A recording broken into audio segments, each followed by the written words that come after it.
ಮೇಷರಾಶಿಯವರೇ, ಒಂದು ಕ್ಷಣ ನಿಲ್ಲಿ. ನೀವು ಈಗ ಈ ಮಾತುಗಳನ್ನು ಕೇಳುತ್ತಿದ್ದೀರಿ ಎಂದರೆ ಅದು ಕಾಕತಾಳೀಯವಲ್ಲ. ಬ್ರಹ್ಮಾಂಡವು ನಿಮ್ಮನ್ನು ಇಲ್ಲಿಗೆ ಕರೆತಂದಿದೆ. ಏಕೆಂದರೆ ನಿಮ್ಮ ಜೀವನದಲ್ಲಿ ಇದೀಗ ಒಂದು ಸೂಕ್ಷ್ಮವಾದ ಸೂಚನೆ ಹೊರಹೊಮ್ಮುತ್ತಿದೆ. ಆ ಸೂಚನೆಯನ್ನು ನೀವು ಗಮನಿಸದಿದ್ದರೆ ಒಂದು ದೊಡ್ಡ ಅವಕಾಶ ನಿಮ್ಮ ಕಣ್ಣ ಮುಂದೆಯೇ ಮರೆಯಾಗಿ ಬಿಡಬಹುದು. ಆದರೆ ಆ ಸೂಚನೆಯನ್ನು ಗ್ರಹಿಸಿದರೆ ನಿಮ್ಮ ಜೀವನ ಸಂಪೂರ್ಣವಾಗಿ ಬದಲಾಗಬಹುದು. ಮೇಷರಾಶಿ ಎಂದರೆ ಅಗ್ನಿ ತತ್ವದ ರಾಶಿ, ಮಂಗಳನ ಆಡಳಿತದ ರಾಶಿ. ನೀವು ಜನ್ಮತಾ ಹೋರಾಟಗಾರರು, ಧೈರ್ಯಶಾಲಿಗಳು, ಮುಂದೆ ಸಾಗುವ ಛಲ ನಿಮ್ಮ ರಕ್ತದಲ್ಲಿಯೇ ಇದೆ. ಆದರೆ ಕೆಲವೊಮ್ಮೆ ಆ ವೇಗದ ನಡಿಗೆಯಲ್ಲಿ ನೀವು ಸಣ್ಣ ಸೂಚನೆಗಳನ್ನು ಕಡೆಗಣಿಸಿ ಬಿಡುತ್ತೀರಿ. ಒಂದು ಕನಸು, ಒಂದು ಅನಿರೀಕ್ಷಿತ ಭೇಟಿ, ಒಂದು ಸಣ್ಣ ಅನುಭವ. ಇವು ಸಾಮಾನ್ಯವಾಗಿ ಕಾಣಿಸಬಹುದು, ಆದರೆ ಇವುಗಳ ಹಿಂದೆ ಗ್ರಹಗಳ ಮಹಾ ಸಂಕೇತ ಅಡಗಿರುತ್ತದೆ. ಈ ಹೊತ್ತಿನಲ್ಲಿ ಆಕಾಶದಲ್ಲಿ ಗ್ರಹಗಳು ಒಂದು ವಿಶೇಷ ರಚನೆಯಲ್ಲಿ ನಿಂತಿವೆ. ಗುರು, ಶನಿ, ರಾಹು, ಕೇತು ಎಲ್ಲರೂ ಮೇಷರಾಶಿಯ ಮೇಲೆ ತಮ್ಮ ದೃಷ್ಟಿ ಹಾಯಿಸಿದ್ದಾರೆ. ಇದು ಸಾಧಾರಣ ಸಮಯವಲ್ಲ, ಇದು ನಿಮ್ಮ ಜೀವನದ ಒಂದು ನಿರ್ಣಾಯಕ ತಿರುವು.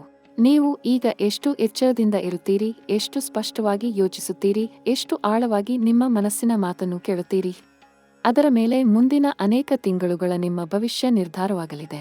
ಹಾಗಾದರೆ ಆ ಸೂಚನೆ ಯಾವುದು? ನಿಮ್ಮ ಜೀವನದಲ್ಲಿ ಯಾವ ಬದಲಾವಣೆ ಕಾದಿದೆ? ಗ್ರಹಗಳು ನಿಮಗೆ ಏನು ಹೇಳಲು ಬಯಸುತ್ತಿವೆ? ಇವೆಲ್ಲವನ್ನು ಇಂದು ನಿಮ್ಮ ಮುಂದೆ ತೆರೆದಿಡಲಿದ್ದೇನೆ. ಆದರೆ ಅದಕ್ಕೂ ಮೊದಲು ನಿಮ್ಮ ಮನಸ್ಸನ್ನು ಸ್ಥಿರಗೊಳಿಸಿ ಒಂದು ಆಳವಾದ ಉಸಿರನ್ನು ತೆಗೆದುಕೊಳ್ಳಿ. ಏಕೆಂದರೆ ಮುಂದಿನ ಕೆಲವು ನಿಮಿಷಗಳಲ್ಲಿ ನೀವು ಕೇಳಲಿರುವ ಮಾತುಗಳು ನಿಮ್ಮ ಹೃದಯದ ಆಳಕ್ಕೆ ತಲುಪಬಹುದು. ಮೇಷರಾಶಿಯ ಜಾತಕರಿಗೆ ಈ ಸಮಯ ಬರಿಯ ಸಮಯವಲ್ಲ. ಇದು ಒಂದು ಪರೀಕ್ಷೆ. ದೈವ ನಿಮ್ಮನ್ನು ನೋಡುತ್ತಿದೆ. ನೀವು ಎಷ್ಟು ಸೂಕ್ಷ್ಮರು, ಎಷ್ಟು ಜಾಗರೂಕರು, ಎಷ್ಟು ಆಧ್ಯಾತ್ಮಿಕ ಶಕ್ತಿ ನಿಮ್ಮಲ್ಲಿದೆ ಎಂಬುದನ್ನು ಪರೀಕ್ಷಿಸಲಾಗುತ್ತಿದೆ. ನೀವು ಈ ಪರೀಕ್ಷೆಯಲ್ಲಿ ಗೆದ್ದರೆ ಮುಂದಿನ ಅಧ್ಯಾಯ ನಿಮ್ಮ ಜೀವನದ ಅತ್ಯಂತ ಸುಂದರ ಅಧ್ಯಾಯವಾಗಲಿದೆ.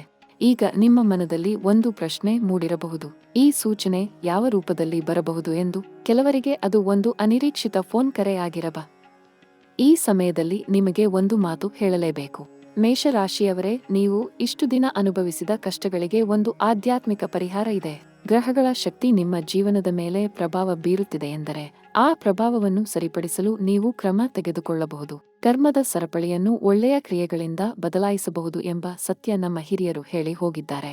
ಮೊದಲನೆಯದಾಗಿ, ಪ್ರತಿ ಮಂಗಳವಾರ ಮತ್ತು ಶನಿವಾರ ಬೆಳಿಗ್ಗೆ ಸ್ನಾನ ಮಾಡಿದ ನಂತರ ದೀಪ ಹಚ್ಚಿ ಪ್ರಾರ್ಥನೆ ಮಾಡುವ ಅಭ್ಯಾಸ ಮಾಡಿಕೊಳ್ಳಿ. ಮಂಗಳವಾರ ಹನುಮಂತ ದೇವರಿಗೆ ನಮಸ್ಕರಿಸಿ ನಿಮ್ಮ ಮನಸ್ಸಿನಲ್ಲಿ ಇರುವ ಭಯ ಮತ್ತು ಅನಿಶ್ಚಿತತೆಯನ್ನು ಆ ದೇವರ ಮುಂದೆ ತೋಡಿಕೊಳ್ಳಿ. ಮೇಷರಾಶಿಯ ಅಧಿಪತಿ ಮಂಗಳ ಗ್ರಹ. ಆ ಗ್ರಹದ ಆಶೀರ್ವಾದ ಪಡೆಯಲು ಹನುಮಂತ ಅಥವಾ ಕಾರ್ತಿಕೇಯ ದೇವರ ಆರಾಧನೆ ತುಂಬಾ ಫಲಕಾರಿ. ಸಾಧ್ಯವಾದರೆ ಹತ್ತಿರದ ಹನುಮಂತ ದೇವಸ್ಥಾನಕ್ಕೆ ಹೋಗಿ ಎಣ್ಣೆ ದೀಪ ಹಚ್ಚಿ ಬನ್ನಿ. ಅಲ್ಲಿ ನಿಮ್ಮ ಮನಸ್ಸಿನ ಮಾತನ್ನು ಯಾರಿಗೂ ಹೇಳದೆ ಕೇವಲ ದೇವರಿಗೆ ಮಾತ್ರ ಹೇಳಿ. ಆ ಕ್ಷಣದಲ್ಲಿ ನಿಮ್ಮ ಹೃದಯ ಹಗುರವಾಗುತ್ತದೆ. ಶನಿ ದೇವರ ಕೋಪ ಇರುವ ಸಮಯದಲ್ಲಿ ಕಪ್ಪು ಎಳ್ಳನ್ನು ದೇವಸ್ಥಾನದಲ್ಲಿ ಅರ್ಪಿಸುವ ಸಂಪ್ರದಾಯ ನಮ್ಮ ಹಿರಿಯರ ಕಾಲದಿಂದಲೂ ಬಂದಿದೆ. ಶನಿವಾರ ಬೆಳಿಗ್ಗೆ ಶನಿ ದೇವಸ್ಥಾನಕ್ಕೆ ಹೋಗಿ ಎಳ್ಳೆಣ್ಣೆ ದೀಪ ಹಚ್ಚಿ ಬನ್ನಿ. ಇದರಿಂದ ಶನಿ ಗ್ರಹದ ಕಠಿಣ ಪ್ರಭಾವ ಸ್ವಲ್ಪ ಮಟ್ಟಿಗೆ ಕಡಿಮೆಯಾಗುತ್ತದೆ ಎಂದು ಜ್ಯೋತಿಷಿಗಳು ಹೇಳುತ್ತಾರೆ. ನೀವು ನಂಬಿಕೆಯಿಂದ ಮಾಡಿದರೆ ಆ ಶಕ್ತಿ ನಿಮ್ಮನ್ನು ರಕ್ಷಿಸುತ್ತದೆ. ರಾಹು ಕೇತು ದೋಷ ಪರಿಹಾರಕ್ಕಾಗಿ ಪ್ರತಿ ಅಮಾವಾಸ್ಯೆ ಮತ್ತು ಹುಣ್ಣಿಮೆಯ ದಿನ ಹಿರಿಯರಿಗೆ ನಮಸ್ಕರಿಸಿ ಅವರ ಆಶೀರ್ವಾದ ಪಡೆಯಿರಿ. ನಿಮ್ಮ ತಂದೆ ತಾಯಿ ಅಥವಾ ಅಜ್ಜ ಅಜ್ಜಿ ಇದ್ದರೆ ಅವರ ಕಾಲಿಗೆ ನಮಸ್ಕರಿಸಿ. ಅವರ ಬಾಯಿಂದ ಬರುವ ಆಶೀರ್ವಾದ ಯಾವ ಮಂತ್ರಕ್ಕಿಂತಲೂ ಶಕ್ತಿಶಾಲಿ. ಹಿರಿಯರ ಮನಸ್ಸನ್ನು ನೋಯಿಸಿದ್ದರೆ ಈ ಸಮಯದಲ್ಲಿ ಕ್ಷಮೆ ಕೇಳಿ. ಕರ್ಮದ ಚಕ್ರ ಸರಿಯಾಗಲು ಇದು ಅತ್ಯಂತ ಶ್ರೇಷ್ಠ ಉಪಾಯ.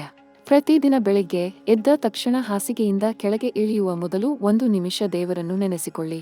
ನಿಮ್ಮ ಇಷ್ಟ ದೇವರ ಹೆಸರನ್ನು ಮನಸ್ಸಿನಲ್ಲಿ 3 ಬಾರಿ ಹೇಳಿಕೊಳ್ಳಿ. ಆ ದಿನ ಒಳ್ಳೆಯ ಶಕ್ತಿಯಿಂದ ಪ್ರಾರಂಭವಾಗುತ್ತದೆ. ಇದು ಚಿಕ್ಕ ಕ್ರಿಯೆ, ಆದರೂ ಇದರ ಪ್ರಭಾವ ತುಂಬಾ ದೊಡ್ಡದು. ಮನಸ್ಸಿನ ನೆಮ್ಮದಿ ಮತ್ತು ಗ್ರಹ ಶಾಂತಿ ಎರಡೂ ಈ ಒಂದು ಸಣ್ಣ ಅಭ್ಯಾಸದಿಂದ ಸಾಧ್ಯ. ಮೇಷರಾಶಿಯವರೇ, ಪ್ರೀತಿಯ ವಿಷಯದಲ್ಲಿ ಈ ಸಮಯ ತುಂಬಾ ಸೂಕ್ಷ್ಮವಾಗಿದೆ. ನಿಮ್ಮ ಹೃದಯದಲ್ಲಿ ಒಂದು ಮೂಲೆಯಲ್ಲಿ ಯಾರೋ ಒಬ್ಬರ ನೆನಪು ಇದೆ ಅಲ್ಲವೇ? ಆ ನೆನಪು ಸುಮ್ಮನೆ ಬರುತ್ತಿಲ್ಲ. ಗ್ರಹಗಳು ನಿಮ್ಮ ಹೃದಯದ ಬಾಗಿಲನ್ನು ಮತ್ತೊಮ್ಮೆ ತಟ್ಟುತ್ತಿವೆ. ಶುಕ್ರ ಗ್ರಹವು ನಿಮ್ಮ ರಾಶಿಗೆ ಅನುಕೂಲಕರ ಸ್ಥಾನದಲ್ಲಿ ಚಲಿಸುತ್ತಿರುವ ಈ ಸಮಯದಲ್ಲಿ ಪ್ರೀತಿಯ ವಿಷಯಗಳಲ್ಲಿ ಒಂದು ಹೊಸ ಅಧ್ಯಾಯ ಪ್ರಾರಂಭವಾಗಲಿದೆ. ಅವಿವಾಹಿತರಾಗಿರುವವರಿಗೆ ಈ ಸಮಯ ತುಂಬಾ ವಿಶೇಷವಾಗಿದೆ. ನೀವು ಎಂದು ನಿರೀಕ್ಷಿಸದ ಜಾಗದಲ್ಲಿ, ಎಂದು ನಿರೀಕ್ಷಿಸದ ಕ್ಷಣದಲ್ಲಿ ಒಂದು ಮುಖ ನಿಮ್ಮ ಜೀವನದಲ್ಲಿ ಪ್ರವೇಶ ಮಾಡಬಹುದು. ಆ ಭೇಟಿ ಸಾಧಾರಣ ಎನಿಸಬಹುದು, ಆದರೆ ಅದರ ಹಿಂದೆ ಒಂದು ದೊಡ್ಡ ಕಾರಣ ಇರುತ್ತದೆ. ಗ್ರಹಗಳ ಸಂಚಾರ ಸುಮ್ಮನೆ ಆಗುವುದಿಲ್ಲ. ಪ್ರತಿ ಭೇಟಿಗೂ, ಪ್ರತಿ ಸಂಬಂಧಕ್ಕೂ ಒಂದು ದೈವಿಕ ಉದ್ದೇಶ ಇರುತ್ತದೆ. ವಿವಾಹಿತರಾಗಿರುವವರಿಗೆ ಮಾತ್ರ ಹೇಳುತ್ತೇನೆ, ನಿಮ್ಮ ಸಂಗಾತಿಯೊಂದಿಗೆ ಈ ಮಧ್ಯೆ ಸ್ವಲ್ಪ ದೂರ ಬಂದಿದೆ ಎನಿಸುತ್ತಿದೆ ಅಲ್ಲವೇ? ಮಾತುಕತೆ ಕಡಿಮೆಯಾಗಿದೆ, ಅರ್ಥ ಮಾಡಿಕೊಳ್ಳುವ ಸಾಮರ್ಥ್ಯ ಕಡಿಮೆಯಾಗಿದೆ ಎಂದು ಅನಿಸುತ್ತಿದೆ. ಆದರೆ ಇದು ಕೊನೆಯಲ್ಲ. ಗುರು ಮತ್ತು ಶುಕ್ರ ಒಟ್ಟಾಗಿ ನಿಮ್ಮ ಸಂಸಾರದ ರಕ್ಷಣೆ ಮಾಡುತ್ತಿದ್ದಾರೆ. ಒಂದು ಮಾತು, ಒಂದು ಸ್ಪರ್ಶ, ಒಂದು ತಿಳಿವಳಿಕೆ, ಇಷ್ಟೇ ಸಾಕು ಆ ಸಂಬಂಧವನ್ನು ಮತ್ತೆ ಬಲಪಡಿಸಲು. ನಿಮ್ಮ ಅಹಂಕಾರವನ್ನು ಒಂದು ಕ್ಷಣ ಕೆಳಗಿಡಿ. ಅಲ್ಲಿ ಇರುವ ಪ್ರೀತಿ ಇನ್ನೂ ಜೀವಂತವಾಗಿದೆ. ಕುಟುಂಬದ ವಿಷಯದಲ್ಲಿ ಮಾತ್ರ ಸ್ವಲ್ಪ ಎಚ್ಚರಬೇಕು. ಮನೆಯಲ್ಲಿ ಒಬ್ಬರು ನಿಮ್ಮ ಮಾತನ್ನು ತಪ್ಪಾಗಿ ಅರ್ಥ ಮಾಡಿಕೊಳ್ಳಬಹುದು. ನೀವು ಒಳ್ಳೆಯ ಉದ್ದೇಶದಿಂದ ಹೇಳಿದ ಮಾತು ಕೂಡ ವಿವಾದಕ್ಕೆ ಕಾರಣ ಆಗಬಹುದು. ಆದ್ದರಿಂದ ಮಾತನಾಡುವ ಮೊದಲು 1 ನಿಮಿಷ ಯೋಚಿಸಿ. ಭಾವನೆಗಳನ್ನು ಸರಿಯಾಗಿ ಪ್ರಕಟಿಸಿ. ಕುಟುಂಬ ಎನ್ನುವುದು ನಿಮ್ಮ ಶಕ್ತಿಯ ಮೂಲ. ಅದನ್ನು ಕಾಪಾಡಿಕೊಳ್ಳಿ. ತಾಯಿಯ ಆರೋಗ್ಯ ವಿಷಯದಲ್ಲಿ ಕಾಳಜಿ ತೋರಿಸಿ. ಅಮ್ಮ ನಿಮ್ಮ ಬಗ್ಗೆ ಯಾವಾಗಲೂ ಚಿಂತಿಸುತ್ತಾರೆ. ಅವರಿಗೆ ನಿಮ್ಮ ಸಮಯ ಕೊಡಿ. ಅವರ ಹರಸುವಿಕೆ ನಿಮ್ಮ ಜೀವನದ ಅತ್ಯಂತ ದೊಡ್ಡ ರಕ್ಷಾ ಕವಚ. ಮೇಷ ರಾಶಿಯ ವರಿಗೆ ತಾಯಿಯ ಆಶೀರ್ವಾದ ಯಾವ ಗ್ರಹ ಶಕ್ತಿಗಿಂತಲೂ ಹೆಚ್ಚು ಪರಿಣಾಮಕಾರಿ ಎಂದು ಹಿರಿಯ ಜ್ಯೋತಿಷಿಗಳು ಹೇಳುತ್ತಾರೆ. ಇನ್ನು ಆರೋಗ್ಯದ ವಿಷಯಕ್ಕೆ ಬರೋಣ. ಮೇಷರಾಶಿಯವರ ಶಕ್ತಿ ತುಂಬಾ ಹೆಚ್ಚು, ಆದರೆ ಈ ಸಮಯದಲ್ಲಿ ಆ ಶಕ್ತಿಯನ್ನು ಸರಿಯಾಗಿ ನಿರ್ವಹಿಸುವ ಅಗತ್ಯ ಇದೆ. ತಲೆನೋವು, ಕಣ್ಣಿನ ತೊಂದರೆ,